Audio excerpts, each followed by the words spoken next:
কাঁথি রামকৃষ্ণ মিশনের খুব সুন্দর একটা মুহূর্ত দেখলাম, তাই ভাবলাম তোমাদের সামনে একটু তুলে ধরা যাক।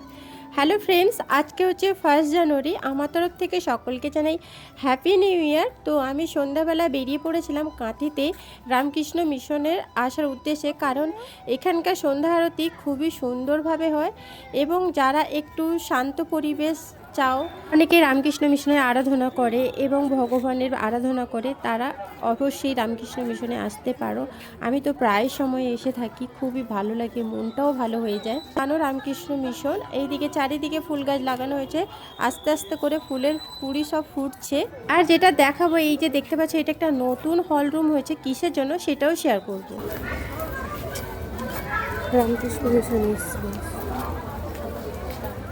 আজকে যেহেতু 1 জানুয়ারি, তাই দেখতে পাচ্ছ রামকৃষ্ণ মিশনে মানে খুবই ভিড় হয়েছে, কারণ সন্ধ্যা আরতি হয়, এখানে অনেক কিছু হয়, উপাসনা হয়, সব কিছু মিলে খুব সুন্দর হয়।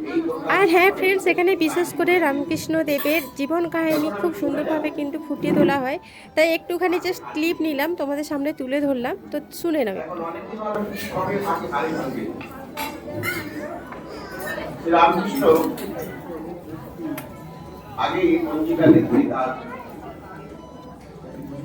এই কাজ শেষ হয়েছে, চলে যাবে। তিনি আছেন শতাব্দী কৃপা করা শুরু করেছে। আমরা সময়টা যত বলি না কেন, যা ভাবছেন বেশ একটু বালিশ এরপর ফ্রেন্ডস এখান থেকে আমি বেরিয়ে এলাম আর রামকৃষ্ণ মিশনের চারিদিকে একটু প্রদক্ষিণ করে নিলাম। আমার ভালোই লাগে এখানে। আর দেখতে পাচ্ছ কত মানুষের ভিড় হয়েছে। এখানে কিন্তু সন্ধ্যাবেলা প্রসাদও দেওয়া হচ্ছিল, প্রসাদও খেয়েছি। আর এই যে দেখতে পাচ্ছি, এটা একটা হল রুম মতন বললাম, তো এটা খুব সুন্দর একটা জিনিস দেখলাম, যেটা না শেয়ার করে থাকতে পারলাম না। তো এই যে দেখতে পাচ্ছ, খুব সুন্দর কিন্তু রামকৃষ্ণ দেবকে সাজানো হয়েছে।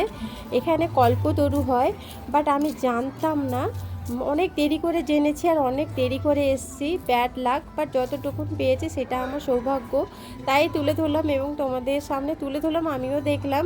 বাট নেক্সট টাইমে অবশ্যই কল্পতরুটা তুলে ধরবো, বাট ভীষণ পরিমাণে আজকে মিস করলাম। তো যাই হোক, কি আর করা যাবে।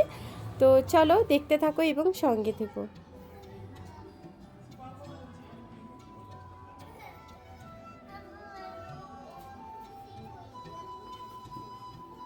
সো ফ্রেন্ডস, এই কল্পতরুটা প্রচণ্ড পরিমাণে মিস করলাম। বাই দ্য ওয়ে, 1 জানুয়ারিতে তোমরা কোথায়